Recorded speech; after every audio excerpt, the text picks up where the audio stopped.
I will show you isang isang screenshot lang, pero itong buong screenshot na 'to ilalabas ko po sa aking Facebook.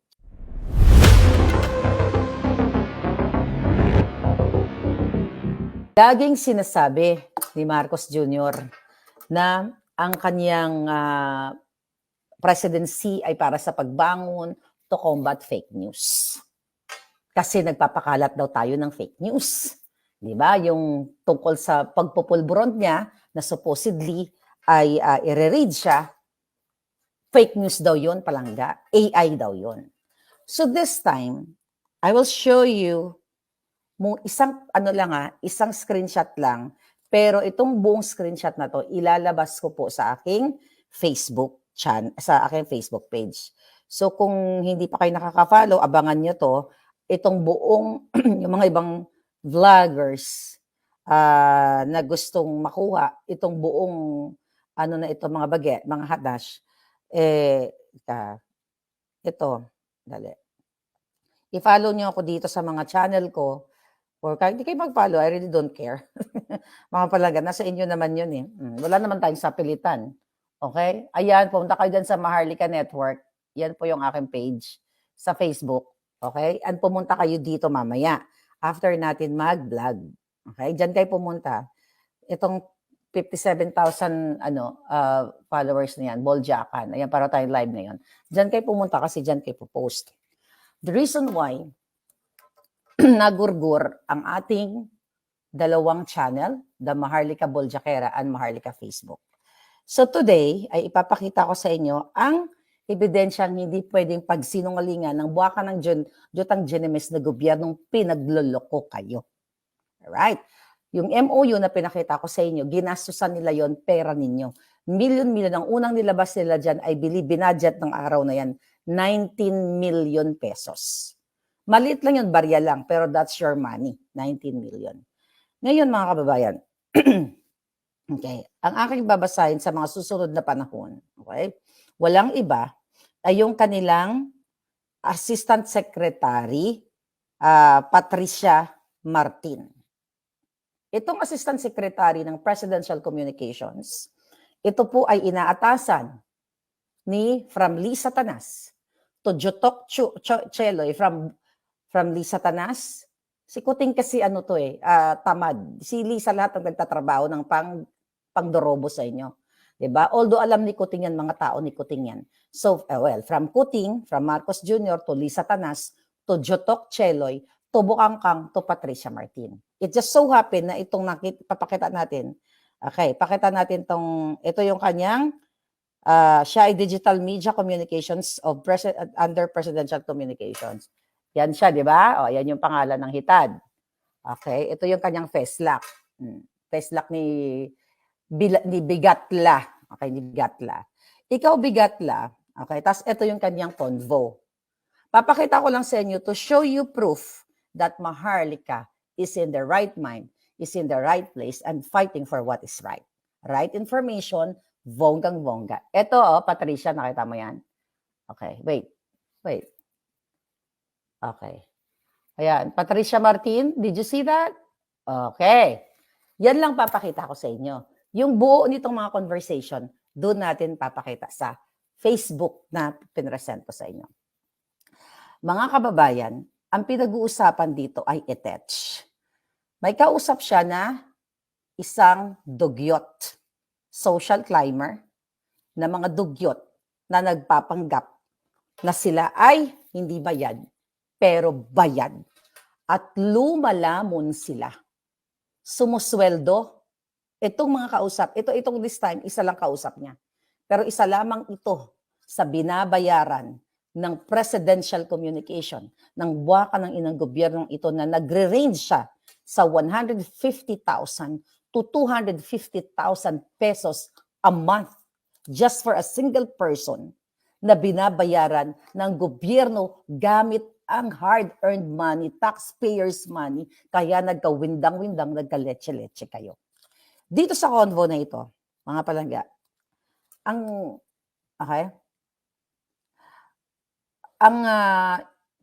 sinabi ng kausap niya, Mamaya you can rule out. Later you will know siguro kung sino tong kausap niya. Putol, sabi niya. Sabi niya dito, who is this? Sabi niya. And fighting it legally, OR, have this taken down. I mean, this is not really just about me.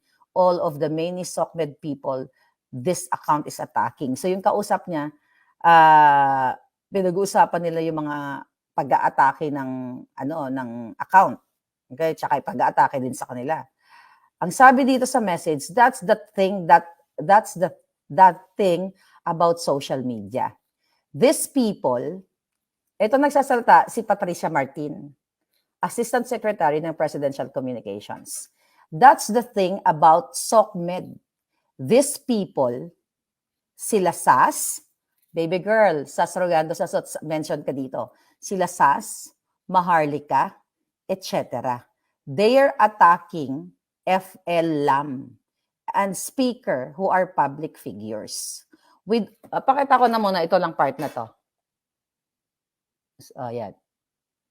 Okay? Basahin natin. That's the thing about, this is PC Presidential Communications. We address them Presidential Communications. Okay? Kasi, lahat sila dito damay. That's the thing about social media. These people, sila Sas, Maharlika, etc. They're attacking FLM and speaker who are public figures. We don't have laws protecting them from social media. As much as we want to file a case, walang case na pwedeng i-file. Anong ibig sabihin nito? Imbis na magtrabaho ito mga jutang genimis at i-promote nila si Marcos Jr., they're spending millions money to what? To take down my page, Sas and Maharlika. Pero ako, hindi ko na na-recover yung page ko. Later on, punta tayo dan. Sabi na kausap niya dito na Ensimada at Dugyot Vlogger, this is a hangover from the tree lighting. This, by the way, this message, Christmas pa to. Pasko pa to. Ito yung bago nila i-take down ang ating page na dalawa na may total of, combined 1.2 million followers. Pero it's okay. Okay, kahit na tinake down nila yon, nandito pa rin naman yung Nganga Bells kung hindi pa nila na-take down. Sabi ng kausap niya, this is a hangover from the tree lighting to the Christmas party to now that is rolling. It's really up to PCO. Okay? Ito ang kausap niya, Dugyot. It's really up to PCO if there is any SOCMED welfare outside of what I am doing. Okay? If there is, kasi may mga nangihingi. Okay, may mga nangihingi na mga dugyot na mga tulong. Nagsakit yata, Later on, sige, ito na natin. Sabi ng Patricia Martin, the best we can do is file a report. Okay? And hope to God they get their account suspended. Okay? Kasi nga, ang usapan nila dito is to take down our page. The best we can do is file a report and hope to God. Ginamit pa ang Diyos. Di ba? To God that they get their account suspended. Bakit ipapasuspend ang account natin? Bakit? Kung hindi effective, bakit tayo pipigilin? Bakit saharangin ang ating mga social media? Meaning, gusto nilang patayin ang freedom of speech katulad ng ginawa nila sa SMNI. Malinaw mga kababayan sa lahat na nakikinig sa akin, mamaya after this, ipopost natin.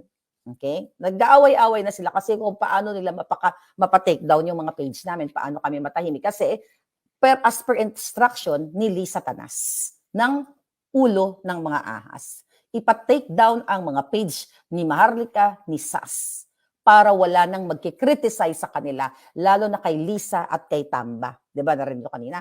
Sabi ni Patricia, we need to calm down. Of course, I don't want you to stop what you are doing. Kasi, putol-putol lang tong conversation nila. But they're talking about yung pagbayad. Okay, yung paniningil. Mamaya dadako tayo doon. Sabi niya, let's talk about the details tomorrow. I'm going to consult people on what to do with your situation. Sabi niya, ito na. Ito yung kausap niyang Dugyot, yung leader-leaderan. I'm paying salaries to people. I'm paying salaries to people to correct fake news. The PCSO is sending to me via briefer every day. What do you want me to do? I'm paying salaries to people to correct fake news. The PCO is sending to me via briefer every day. What do you want me to do with that? Kayo ang humusga. Nagbabayad daw sila ng salary sa mga tao para itama ang fake news. Salary coming from the government. Bakit may salary ang mga trolls? Nasa batas ba na bigyan ng sweldo ang mga trolls ng presidential communications galing sa pera ninyo? Kayo ang humusga. Sabi ko sa inyo, kahit galit kayo sa pagbumuka ko, kahit minura nyo ako noon, pwede nyo pa rin ako murahin. I don't give a damn, but you have to focus sa ginagawa ng gobyerno ninyo. I'm paying salaries to people to correct fake news. The PCSO is sending to me via briefer every day. So, ibig sabihin, yung mga kapalpakan ng PCSO, ay ng PCO, Presidential Communications, mga palangga, itong itong taong ito, nakausap ni Martin, okay, ay nagbabayad ng trolls. No wonder kapag si Maharlika ay bumuga ang bibig, the next, mamaya Maharlika na naman to attack Maharlika. Bakit hindi nila i-present yung mga kabutihan kung meron, which is wala, na ginawa ni Marcos Jr. Kaya magtataka kayo, tuwing magpasabog tayo dito ng bonggang-bongga, the next day yung kanilang mga dugyot, si Maharlika na ang topic. Ayaw nilang mag-topic ng ginagawa ni Kuting. Bakit ako? By the way, kumbaga kung gusto nyo, sabi ko, kung gusto mong pabanguhin ni Lisa ang kanilang kaahasang gobyerno, bakit dapat ni-ignore nyo si Maharlika eh? Kasi whether, sabi nga nila, whether good or bad publicity, it's still publicity. So ako pa rin ang nasa isip ng mga jutang ginimis na dugyot kasi they are bayad. Okay, sunod natin. Sabi ni Patricia, mga palangga, ito, sabi niya, if you don't answer, I will just assume. Ano to? Okay. If you don't answer, sabi niya, I will just assume that, okay. Sino nagsulat nito? Teka. Sabi niya, ito. Okay. Sabi niya, if you don't answer, I will just assume that Emerald Ridaw, that Patricia Martin and Emerald Ridaw are shaking fake news to blogger to sabotage the what? Yung kausap niya to. Hindi, iba pala to. Ito to. Sabi niya dito. Okay, ito sabi niya. The best we can do, ano pagkasunod-sunod dito? The best we can do is file a report. Yeah, and hope to God they got their account suspended. Tapos sabi nitong kausap niya pala ito, let's do that then. Gawin natin. We are doing that. But again, it's still up to the platform guidelines. So meaning, itong presidential communications ang nag-report sa page ko, sa page si SAS, which is nabalik, para ma-take down. See, ginamit nila, inabuso nila ang, ang power ng gobyerno para i-take down ang mga kritiko. It's the same thing na ginagawa sa SMNI na inabuso nila ang power nila sa pagkipagsabuatan dito sa Congress para i-shut down ang SMNI. Kasi kahit ipaforensik nyo itong ano na to, ipaforensik nyo ito, kahit mag-ipatawag nyo kami lahat sa korte, ng mga sangkot, kahit kasuhan nyo ako, kaya ko itong sagutin lahat. Magkakaladgaran tayong lahat. Kaya nga I challenge them eh. PIDEA, I challenge you kung fake news yung article, ay yung document. Oh, Friday na, bakit wala kayong kaso? Kasi takot kayo makaladkad sa korte para malaman kung ano ang totoo. Ang pwede nyo lang gawin, magbayad sa troll, sabihin si Maharlika fake news. Dahil dito, hawak natin ngayon ang ebidensya. Okay? Sabi ng kausap niya, ina-atake din daw siya. Sabi niya, I'm attacked and yet walang ginagawa ang PCSO. Sabi ni Patricia, sabi ng kausap niya, I'm attacked and yet, okay? Tapos sabi ni Patricia, saan galing to? Tapos sabi ng nanghingi ng tulong na dugyot, na trust, is PCO going to help me at all now? Kasi ina-atake daw sa social media. Sabi ni Patricia, what help do you need? Sabi niya, this is a social media issue. You have strat people. What can we do? This is not okay at all. I am slowly losing faith in PCO. Okay? Sabi dito, you just came to me with this issue. Sabi niya, Rax, tell me what you need and I'll get it for you. Sabihin mo kung anong kailangan mo and I will get it for you. You need to file a case.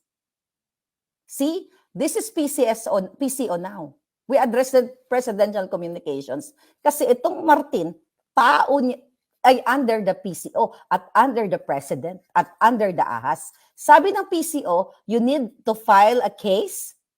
We have no proof who this person is. Wala pa silang proof kasi troll, troll din yata o pare-pareho silang troll. Sabi niya, I have people who know. Okay. May sinasabi silang pangalan dito, Carla Cruz. Baka yun naman nakakarinig dyan. Basahin ko na lang. Sabi ng PCO, I have people who know Carla Cruz, but she's not employed by the government. So I can't have her fired anymore. So nagpa-fire sila ng mga tao, tiga mo, mga palangga. I have people who know Carla Cruz, but she's not employed by the government. So I can't have her fired anymore. So nagpa-fire. Kaya no wonder, ang third floor, pinagpa-fire kayo.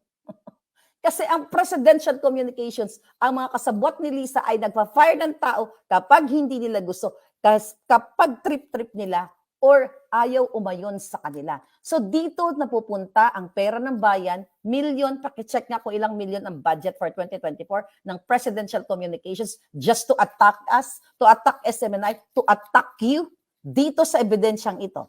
Okay? Sabi nung kausap niya, let's start with that. Okay? This account has been maligning FL Lam and Speaker. I told you, ang partner talaga si Tambalisa.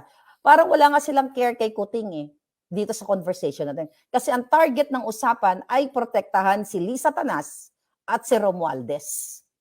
Okay? Sabi ng Dugyot, do we have monitoring? I need help either finding out who this is and fighting it legally or have this taken down. So, taken down.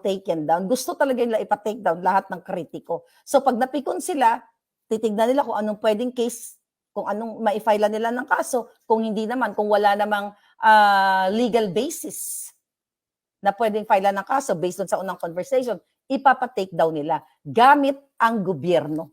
Gamit kung kaya nilang magpagurgur ng mga page, kaya din nila magpagurgur ng tao. Katulad sa akin. Padako tayo mamaya sa gurguran. Okay?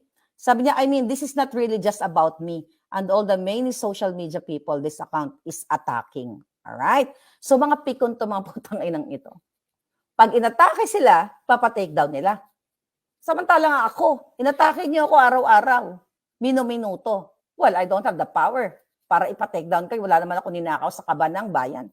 Diba? Si Duterte nga noon, ang dami nag-a-atake, hindi naman kayo pinatake down, buhay pa kayo. Nakita niyo yung comparison? During Duterte's time, lahat nilagyan ng sungay, lahat ng kababuyan, sinabi kay Pangulong Duterte, pinatake down ba ang mga media? Buhay pa sila. Pero itong gobyernong ito, ang presidential communications, kritiko lang, anonymous na kritiko, ipapatake down na nila or kakasuhan nila. So you have to know, mga kababayan. O sabi ng PCO ni Martin, that's the thing about SOCMED. These people, ulit-ulit, ito pa yung karugtong, these people, sila SAS, Maharlika, etc., they're attacking FLM. Okay? Sabi pa ni Patricia, ng PCO, I told you to hand over although, okay, ito na. Kasi nanghihingi ng pera, ang Dugyot. Kasi daw may nagkasakit na ganito, ganyan. So ayaw, ang nakarating sa atin, ayaw magbigay, sigurista din ang PCO. Etong si Martin, si Patricia Martin, ayaw niya magbigay ng pera, baka dorobohin din ng Dugyot na kausap niya. Ang sabi dito ng PCO, I told you to hand over all those who need medical assistance to us because we can endorse them to OP, Office of the President, who gives medical assistance. We all work weekends and holidays, and we're thankful, which is why we give you assistance. You're not employed by PCO. So you're not expected to work hard. We are simply grateful for the assistance you give to us. I don't even ask where the money goes because I trust you. Question. Nagbigay ng pera, ang tawag niya ay assistance. Parang yung kay Carlos, kay Clarita Carlos, ang binigay ni Lisa ay generous allowance. Okay, dito naman, binigyan daw itong dugyot na ito ng assistance. Ang sabi nga niya dito, mga palangga, okay, you're not, kasi ang conversation na ito, hindi kasi buo ang naikuha natin. Partly, part lang. Pero dito makikita na nagbabayad sila ng dugyot, ng dugyot, ng mga ensimada. Ito ang leader ng ensimada, nagbibigay ng sweldo.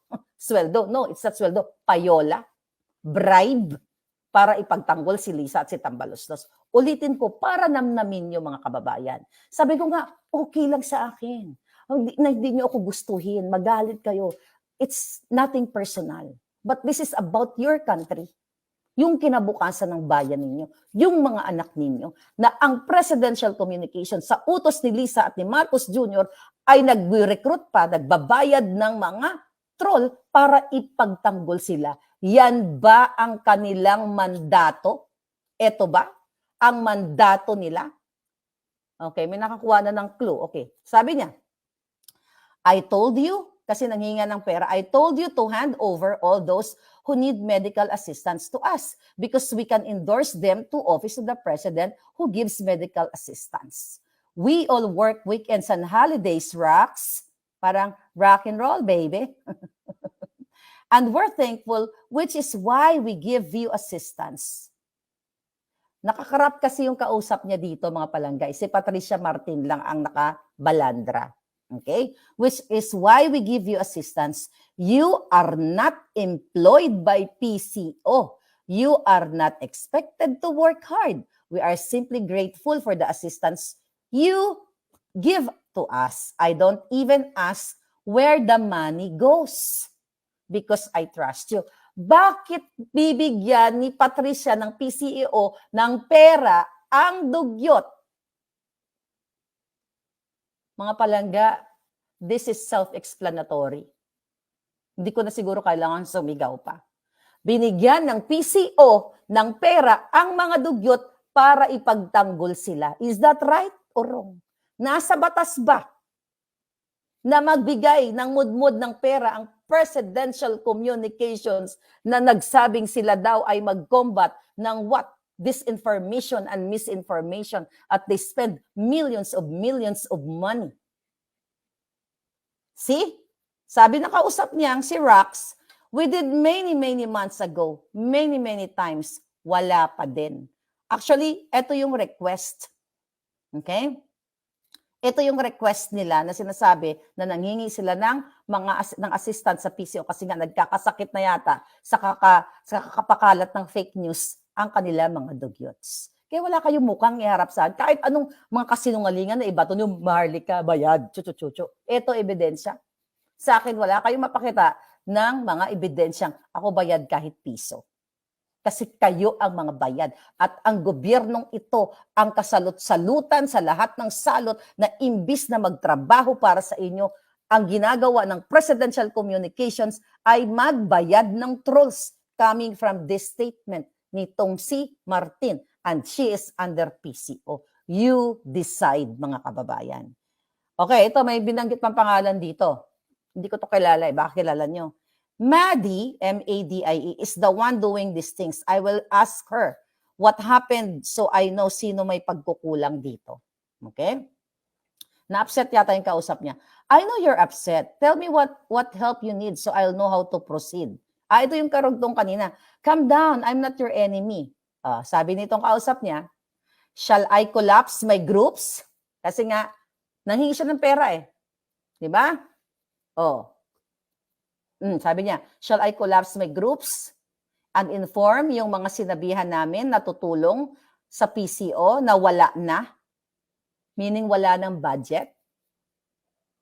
I will stop salaries na din.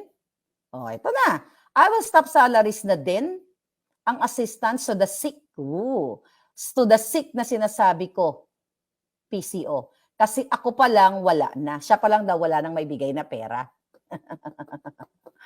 I am bot. Paano na sila? You have been delaying our meeting. Just let me know if you no longer want to work with me para I can stop. So, ibig sabihin, these dugyots, if you are, this is Tagalog naman Taglish. Shall I collapse my groups? Ititigil ko na ba ibabagsakin ko na ba yung group niya daw? Kasi wala ng pera. Kumbaga, iniipit yung pera nitong PCO. Ay baka kumikbak si Martin. Baka mula sa kay Lisa Tanas, may budget. Let's say, for example, okay, 10 million budgetan mo yung mga dugyot. Kung ito, I'm just, explaining na possible na mangyari. Sabi ni Lisa, bigyan mo ng 1 million. Pagdating kay Jotok, sige, 8 million na lang. Pagdating kay Bukangkang, 5 million na lang budget. Dumaan pa sa assistant secretary, naging 500,000 lang. Mas malaking kinupit nito. You know what I'm saying? Balikan natin. Sabi ng dugyot leader nila, kaya wala kayong pagmamalaki, putang ina nyo. Humarap kayo lahat sa salamin. Tanungin nyo mga sarili niyo kung sino ang lumalamon sa nakaw sa pera ng bayan. Si Maharlika walang kinain na nakaw sa kaba ng bayan. Yan lang ang pwede ko maipagmalaki sa inyo, mga jutang gininan nyo, mga pahirap kayong mga hinayupa kayo. Kayo dyan sa PCO, mga sindikatong mga giatay kayo. Ngayon, ito, sabi, ulit natin, para namnamin natin. Namnamin nyo yung pera ninyo na binabayad sa trolls. Namnamin natin ang husto. Dibdibin natin, isa puso, tapos isa utak natin. Shall I collapse my groups and inform yung mga sinabihan namin na tutulong sa PCO na wala na? Bakit kailangan may tutulong sa PCO? Bakit? Yun yung question. Bakit kailangan mag-recruit ng tutulong? The tutulong meaning the trolls. Trolls. Natutulong. Trolls. Dapat ang messaging dito, shall I collapse my groups and inform you yung mga sinabihan namin na trolls sa PCO? Na wala na. Wala na daw pera. Kasi iniipit. I will stop salaries na din and assistance to the sick na sinasabi ko. Di ba? Titigil na yung salary. That's not salary. Hindi salary ang tawag dyan. Ang tawag dyan, payola. Ang tawag dyan, suhol. Ang tawag dyan, bribe. Ang tawag dyan, gawain ng sindikato. Sabi pa dito, kasi ako pa lang wala na. Paano pa sila? You have, ako pa lang wala na, wala siyang pera. Kaya hindi sila nagbablog, hindi sila nagde-defend kay Kuting nang walang budget. And this is, mga palangga, unacceptable sa inyong mga working citizens na nagtatrabaho, binabayad lang sa troll. And we are talking here, 150 to 250 a month, depende sa kanilang mga level. Ang pera ninyo binabayad sa trolls. Ito, ipapakita ko itong ebidensyang screenshot na ito. At I challenged Presidential Communications, Patricia Martin, all of you, mga FUCKING, mga mga buwaka ng Ginemes, mga jutang Ginemes, I challenge you, file a case against me. Patricia, di ba? Ito, pinag-usapan ninyo. Nahanap ninyo kung paano nyo hanapan ng butas yung vlog ko, yung Facebook ko, para ipa-take down. May titignan nyo ang mga what do you call it, legal remedy, pero wala kayo makita. Kaya pina-take down nyo. So I challenge you, file a case so we can put this in court here in America. Sa Amerika tayo magbabakbakan, wala man akong laban dyan sa DOJ na yan. Dahil hawak nyo lahat yan. Paano na sila? You have been delaying our meeting. Just let me know if you no longer want to work with me para I can stop. See, ang tunay na nakikipaglaban, kung gusto mo magtanggol sa isang politiko, sa kanyang mga agenda, sa kanyang mga advocacy, mga palangga, hindi mo kailangan bayaran. Titigil ka kasi pag wala ka ng pera. Ay, wala ng perang binibigay sa'yo. Ako nga, kahit puyat-puyat, tuloy-tuloy. Ni piso, wala akong hinihingi at wala akong ini-expect sa mga pinagsasabi ko dito. Kasi sino ba pinagtatanggol ko dito? May politiko ba akong pinagtatanggol? No. Pinagtatanggol ko ang katotohanan. Kayo, na itong pera ninyo, well, ganito lang yan. Kung ayaw nyo pa rin maniwala, si Maharlika, inggit lang yan. Then tanggapin niyo to. Namnamin ninyo na araw-araw na ginawa ng Marcos Jr. ang kanilang isa lamang yan sa opisinang wala pa tayo. Kumbaga, yung dati pinag-usapan natin, smuggling, polboronic. Ito, presidential communications. Araw-araw na ginawa nila, hindi sila nagtatrabaho para sa betterment of the country. Nagtatrabaho sila para pagtakpan ang kababuyan, kasinungalingan ni Lisa, ni Tambaluslos. Is that the right thing na ginagawa ng gobyernong ito? Pag dapat open sila sa kritisismo. Lahat ng kritisismo open sila and they will make themselves better. Pero hindi. Sarado sila sa kritisismo, isa-shutdown nila ang mga page ninyo at kakasuhan tayo. Look at what happened to me and General Macanas. And again, an SMNI. See? Oh, sabi ni Patricia, anything you need, I try my best to make sure it is given. Sa tingin niyo, ano yung anything you need, I try my best to make sure it is given? Alangan naman, boto ang kailangan nitong ano na to. Pwede rin siguro. Mamaya po tayo sa tsuktsakan. Ano to? Tsuktsak? Anything you need? Bubuka ka ba to? O si Bukangkang, bubuka ka para ibigay dito sa dugyot? Your choice, sabi niya. Ito, sabi ng dugyot leader, unlike PCO, our team works weekends and holidays with no breaks. See? Our team, ito yung mga insimada, mga dugyot, ay nagtatrabaho ng walang break. Kahit holiday. Lalo na, sabi niya dito, lalo na pagtulong sa may sakit. Sabi niya, Rix, who is Rix? R-I-K-Z. Rix who has been waiting for 4 months, with a degenerative disease is now very sick. Mukhang mabait naman pala itong pinuno ng troll. Kasi nanghingi para daw sa may sakit na troll nila. Kaya kayo inaaratay eh.